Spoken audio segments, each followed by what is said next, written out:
All right, good morning, people of YouTube. So today we're back again with a deck that will truly be a menace next format.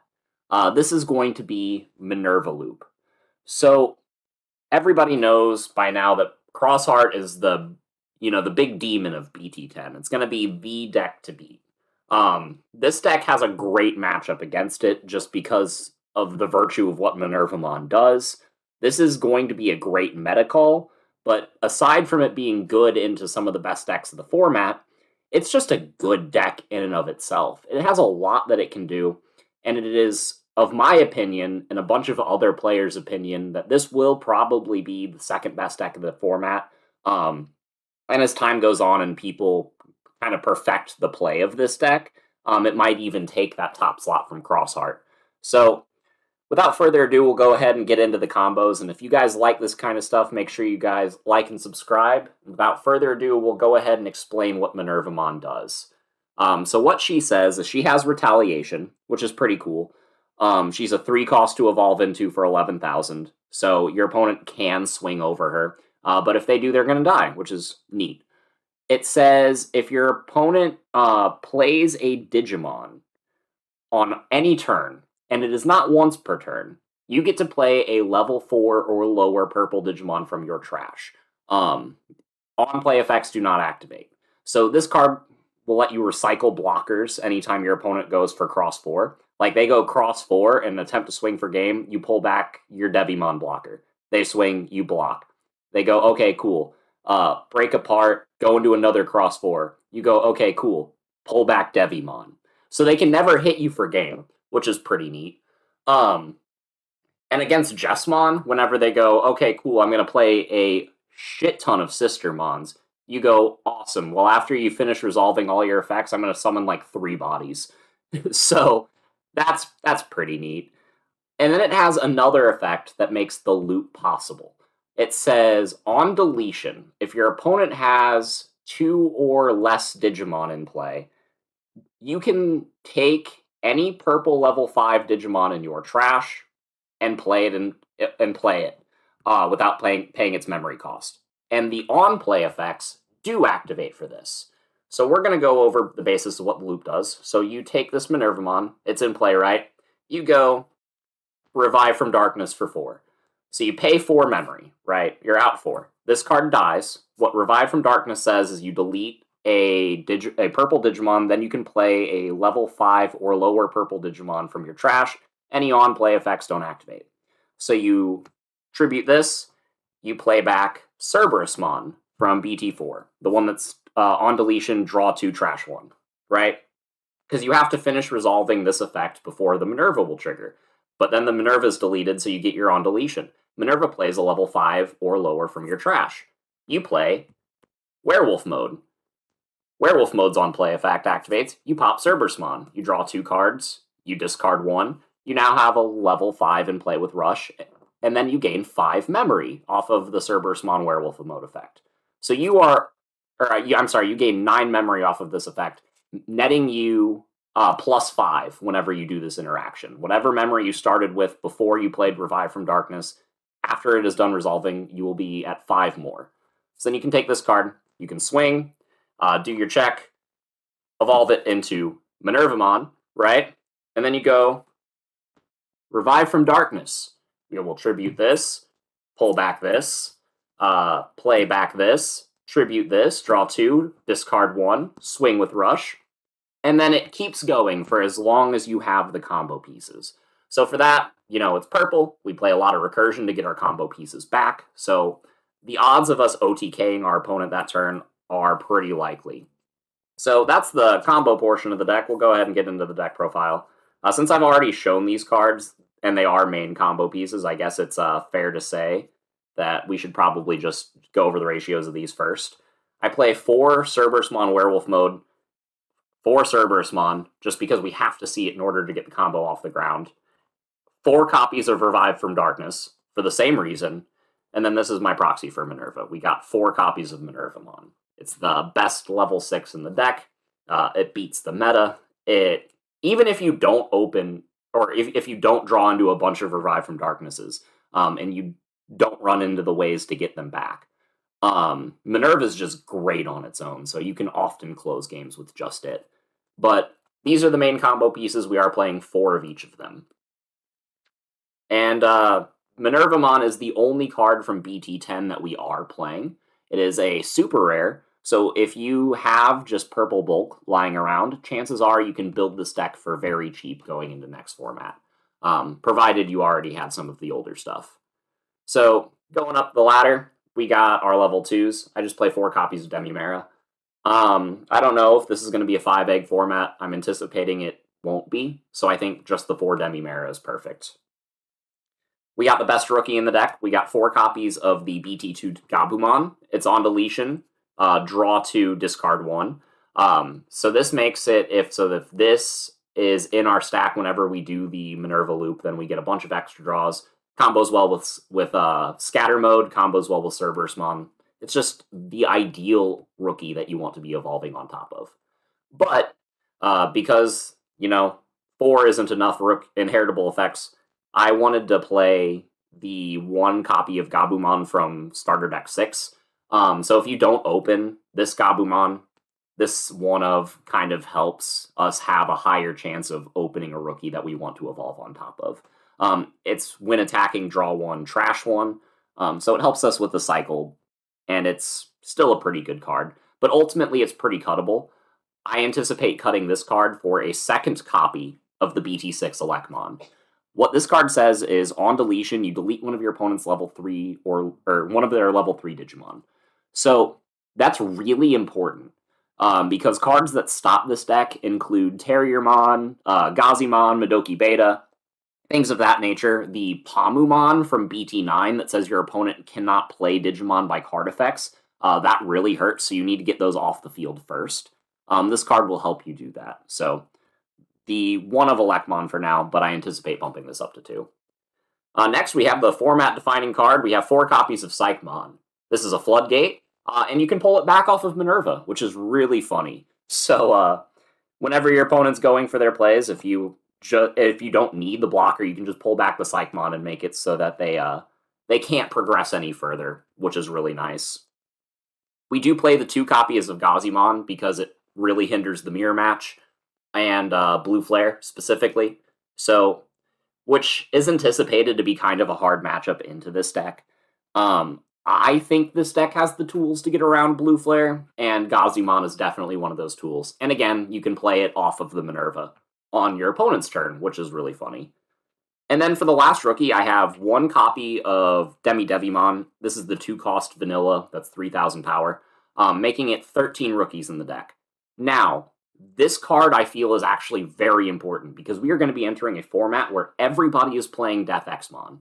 If you have, rookies in play and your opponent's going to Death X and wipe out your entire board, what you can do is, they have the Death X in play. On your turn, you can end your turn by playing this Devi, have a 2-cost in play, and that will be the lowest cost Digimon in play, so Death X will mandatorily pop this. So I do like this. I think it's a great inclusion in the deck. Plus, because we are playing the blocker Devimon, if you really need a blocker, you can just play this for 2 and then evolve over it for 1, draw your card, and have a blocker in play for just 3 memory. So I think the 2-cost vanilla rookies are going to come back in BT10, and so I'm playing 1 of them in this deck. For the level 4s, our package is pretty small. We have the 4 copies of Scatter Mode, the 1 copy of Eismon, and the 3 copies of the blocker Devimon. I built this deck and started testing it, and then realized that Human also has the exact same level 4 lineup that I do. And I thought it was a little bit low, but I think it's all that you really need. You play purple, you play the cycle, and for those of you that don't know, Human is probably the best purple player in North America. So the fact that, on my rough draft, I kind of got the idea that he ended up sticking with is a positive sign. I think that this deck is going in the right direction, and he's having a lot of success with it, so I think you can as well. Going into the level 5s, we play, again, the 4 Cerberus, the 4 Werewolf mode. The last level 5 that we play is the single copy of Lucemon Chaos mode. You can pull this back off of Minerva, and that's kind of dumb. Pop Tamers, pop level 6 or lowers. This is just a great card, and it's definitely worth including 1 of in the deck. I'm considering bumping this up to 2, but it is kind of a brick, so I think 1 is fine. For the level 6s, we have the 4 Minerva, and then the other level 6 that I'm playing is the single copy of Lilithmon. So this card can help you grab back Revive from Darkness, it can help get you back Jackraid, it can get you back Deathclaw, it can get you back any good card that we're playing in the deck. Anything that you need, this card can grab back. Plus, it itself is grabbable with Calling from Darkness, so that's pretty nice. Lilithmon is just a great inclusion to loop-based decks, and this is definitely that. So, that's all we need. If we were playing more level 6s, I've seen, like, Human was playing Creepymon. I don't like that card. A lot of people do, and if you want to play Creepymon, find the room for it. I'm not saying it's a bad card, it doesn't fit with my personal playstyle. If I were going to put other level 6s in the deck, I would include Junomon and Avenge Kidmon to get that mini loop going.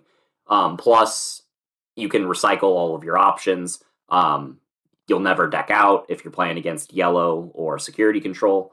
And Junomon also has Retaliation. It's just a great card. But I think the most important level 6s in the deck are by far the Minerva and the Lilith. And I think that's probably just what you should stick with. For the level 7s, I'm trying out 1 copy of Omnimon Zwart. It's fine in testing. The fact that it's a white card kind of hinders it. I can't grab it back off of Calling. And it's very powerful whenever you do play it. You can, again, pull back 2 bodies from your trash and kind of start going off. Plus, this card is spot removal on legs, which is pretty cool. But I'm probably going to drop the Zwart for a second copy of Death Xmon. Death Xmon is just absurdly powerful this format, and the fact that this is a purple card and we can grab it back off of Calling, we can evolve this over Minerva if we're in a tight spot, or over Lilith after we've already burned the effect. Death X is just very solid, and is worth including in just about any deck, this deck especially. Plus, this card will just pop Floodgates against, like, decks that play Floodgates, which will be a pain in your ass. So, Death X is mandatory. For the Tamers, we got a single copy of Matashita. Start your turn at 3, grabs back a purple option or Digimon. The option part is important. If we mill, or if we are forced to discard a Revive from Darkness early, or we burn one early or something, like we use it, this card can grab back options, like Revive, like Calling. It's a good tamer and worth including as a one-of just because you can grab back the options. And sometimes, against some matchups, having a memory tamer really helps. But most of the time, you don't want to pay 4 to commit to it. So you're going to be discarding it against a lot of matchups. But against the matchups that it is necessary, you will be happy that you have it. The best tamer in the deck, though, is 2 copies of Analog Youth. This card lets us hatch an egg and build a second Cerberus stack with all the memory that we're gaining off of looping, and then be ready to promote that next turn in case something goes wrong. For that reason, Analog Youth is super important. The ability to just hatch the egg if your Cerberusmon dies after you pull it out, and then build off of that, makes me want to play 3 copies of this card. I just don't. I don't really have the room right now. It's great, and you should definitely play it. The only problem is it being a 2-cost tamer, it's Black or Greymon food. So just be careful going into that matchup. And then for the rest of the deck, we have the options. We have the 1 of Calling, because it's important. We have the 1 of Dead or Alive, because this card acts as a 5th copy of Revive from Darkness. It's a good security bomb. It can pull back Chaos Mode. It has a bunch of good uses.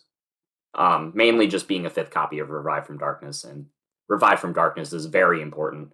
And the 8 cost doesn't matter whenever you have infinite memory, you know? So, it's just a great card, and I recommend playing 1. to improve your consistency.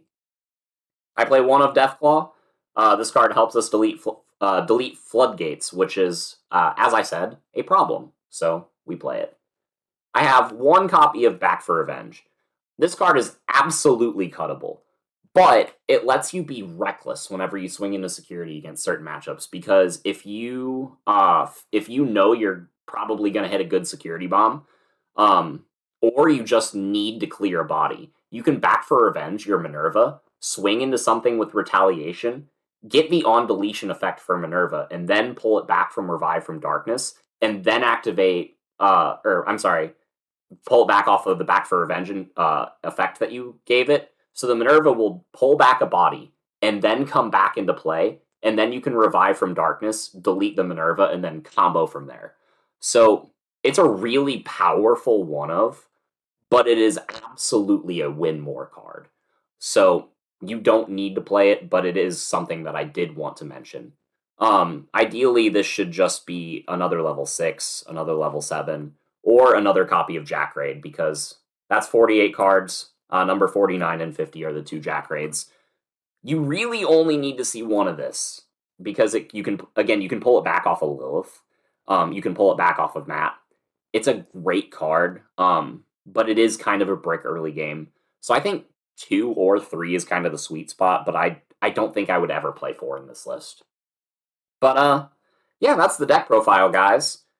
I hope you guys enjoyed it. I hope I brought some insight to this relatively complicated deck, but once you get the feel of it, it's just playing purple. You just, you loop, and if something's a problem, you deal with it. If you're playing against a matchup that has a problem card, you save your removal for it.